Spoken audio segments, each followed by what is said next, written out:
Ang lakas ng ulan no, hindi ka makapag-ihaw, nagka-crave ka pa naman sa grilled pusit. Huwag ka mag-alala, ginawa ko lang to sa loob ng bahay. Pero parang pang resto. Madali pa to sa easy, tuturuan ka ni Tipsy. Let's go! Yo, welcome to Pimp Your Food. Shoutout sa isa nating viewer na si Michael. Nagre-request siya ng ibang luto sa pusit bukod sa adobo at prito. No, ang gusto niyang pusit yung katamtaman ng laki. Wala akong nakitang katamtaman ng laki. Medyo malaki yata ito nabili ko. No? Pero same lang naman, ganun pa rin. Pwede nyo rin yung gawin sa katamtamang laki na pusit. So nilinis ko na yan. Tinanggal ko yung parang spine sa loob. Yung parang plastic. Tinanggal ko rin yung ngipin. Pero yung mata, alisin ko na lang kapag luto na at i-slice ko. Okay, simulan natin sa pag-marinate ng ating pusit. Nilagyan ko yan ng bawang at luya, konting asin, 1/4 cup ng toyo, 2 kutsara ng oyster sauce. Maglalagay din ako dyan ng 3 kutsara ng suka. Pwede kayong gumamit ng kalamansi or lemon. Tapos, 2 hanggang 3 kutsara ng brown sugar. Ang gamit ko dito, Muscovado, hindi yan ganun katamis, kaya 3 kutsara ang nilagay ko.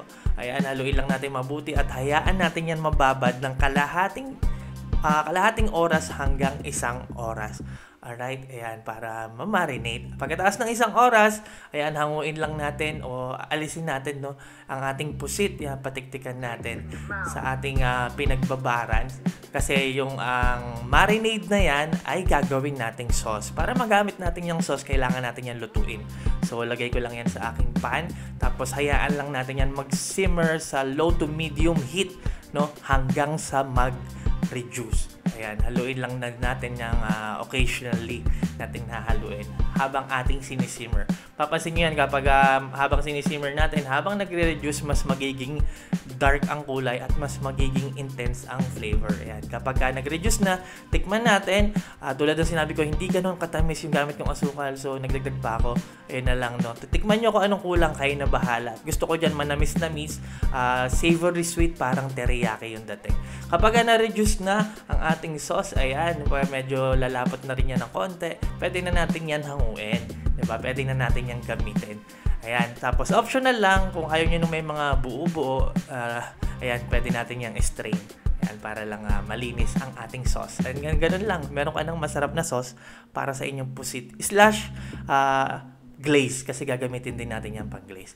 Alright, ihaw na natin yan sa ating grill pan. Kung wala, pwede kayong gumamit ng kahit ordinaryong kawali, yung flat, no? I-grill natin sa kasi nga malakas ang ulan eh. Pero kung hindi naman maulan sa inyo at may access kayo sa uling na ihawan, doon nyo lutuin para mas masarap, smoky ang flavor. Ayan, ihaw lang natin magkabilang side. Kapag malapit nyo nang hanguin, luto na, saka natin lagyan ng ating sauce. Ayan, para maging glaze. Ihaw na lang natin saglit para lang hanggang sa lumapot yung pinahid natin para maganda yung glaze ng ating pusit.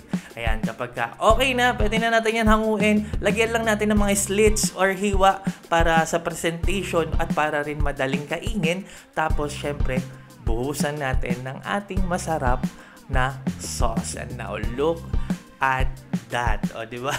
Parang hindi gawa sa bahay, no? Parang in-order sa labas, no? Parang kamukha nung sa isang sikat na resto, no? Ayan, ang sarap niyan. At ang dali pa, nakita nyo naman, ang daling gawin. Pwede nyo yan gawin kahit sa katamtamang laki ng pusit. At yun nga, kung pwede kayong mag-ihaw sa uling nyo gawin para mas masarap yung smoky flavor kasi nakakadagdag yan. Panalong-panalo yan. Para sa marami pang recipes, huwag nyo kalimutan mag-subscribe sa aking YouTube channel, Tipsy Goes Random. Follow nyo ako sa Facebook at Pimp Your Food. Follow nyo ako sa TikTok at Kev_Andrade. Maraming salamat sa palagi nyo panonood, pagtangkilik, pagsuporta, pagsubaybay. Ako po si Tipsy D. God bless sa inyo lahat. Peace!